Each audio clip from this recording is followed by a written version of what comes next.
Gender discrimination. Before we talk about gender discrimination, we need to know what gender is. The World Health Organization has a decent definition.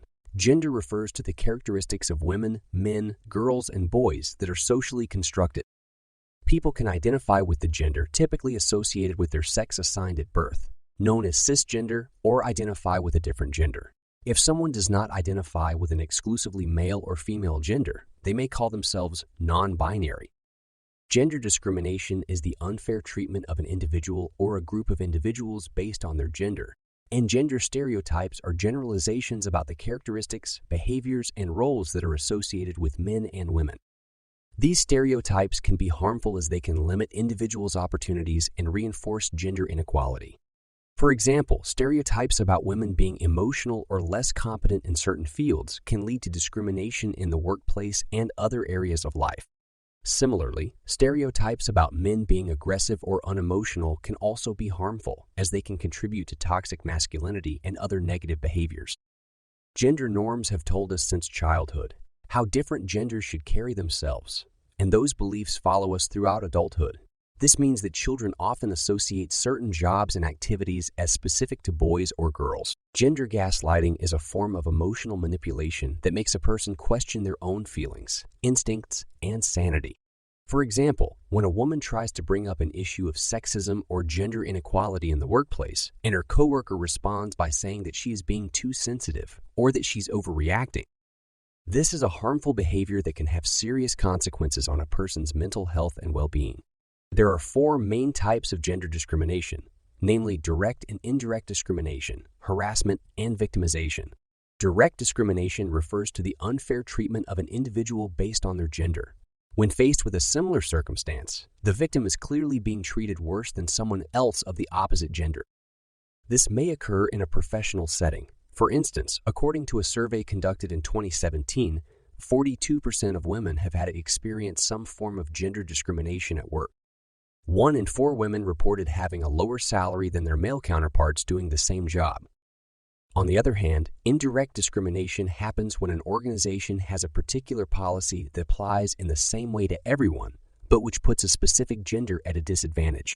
For example, an employer decides to change shift patterns for staff so that they finish at 5 p.m. instead of 3. Female employees with caring responsibilities could be at a disadvantage if the new shift pattern means they cannot collect their children from school or childcare. If the organization or employer can show a good reason for the policy, however, indirect discrimination is legally permitted. This is known as objective justification. Harassment is when someone deliberately makes another feel humiliated, offended, or degraded. An example would be if a manager makes a comment saying that there is no point promoting women as they go off to have children. Although the comment is not directed at a particular employee, this can cause any of his staff to be upset and worried about her future. Victimization refers to treating someone unfairly because they have made a complaint about discrimination under the Equality Act.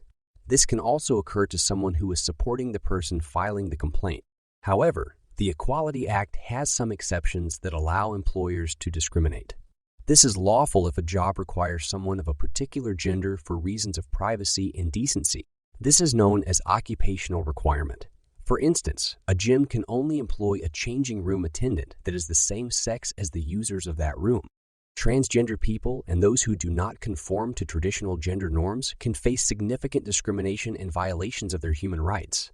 This can include barriers to healthcare, employment, and legal recognition, as well as harassment and violence. Discrimination against transgender people is a significant issue worldwide, and many countries lack legal protections for this population. In America, for instance, the U.S. government declared to ban trans people for the mere reason that a mass shooter was transgender. However, statistics have shown that nearly 98% of mass shooters in recent years were cisgender, with less than 3% of them being trans. As of now, non-binary people face more prejudice than anyone else.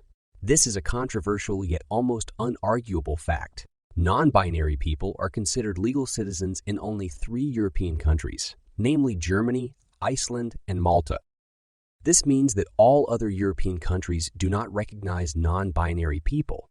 Gender inequality remains a pressing issue worldwide, affecting various aspects of society, including education, employment, and health. Access to education is a fundamental right, yet gender discrimination persists in many countries. In sub-Saharan Africa, for instance, girls face significant barriers to education. Statistics for 2020 have shown that 9 million girls of primary school age were out of school in the region compared to 6 million boys. Besides promoting gender inequality, gender bias creates learning inequality in the classroom and sets limits on future potentials. Examples of gender discrimination in the classroom include comments that girls are not as good at math as boys, being called derogatory names related to students' sexual orientation, and dividing the class into groups of boys and groups of girls. Gender inequality is pronounced in the workforce, with women facing discrimination in hiring, promotions, and wages. The gender pay gap remains a persistent issue globally. Gender inequality also impacts health outcomes. In many developing countries, women face limited access to reproductive health care, leading to high maternal mortality rates. According to the World Health Organization, approximately 830 women die every day from preventable causes related to pregnancy and childbirth. Additionally, gender-based violence remains a significant concern, affecting women's physical and mental well-being. Countries like Sweden and Denmark have implemented comprehensive policies to address gender-based violence, while others continue to grapple with these challenges. The roots of gender inequality are complex. Patriarchal systems, which prioritize men's power and privilege over women's, are one of the main contributors to gender inequality. This system is perpetuated through societal norms and values. Gender inequality is also perpetuated by stereotypes and gender roles, which limit women's opportunities and reinforce gender norms. Addressing gender inequality requires a multifaceted approach that addresses the underlying causes of the problem. Education is essential for promoting gender equality, as it helps challenge stereotypes and promote critical thinking about gender roles. Gender inequality is a problem that affects every aspect of society. It perpetuates poverty, limits opportunities, and perpetuates violence and discrimination against women and girls.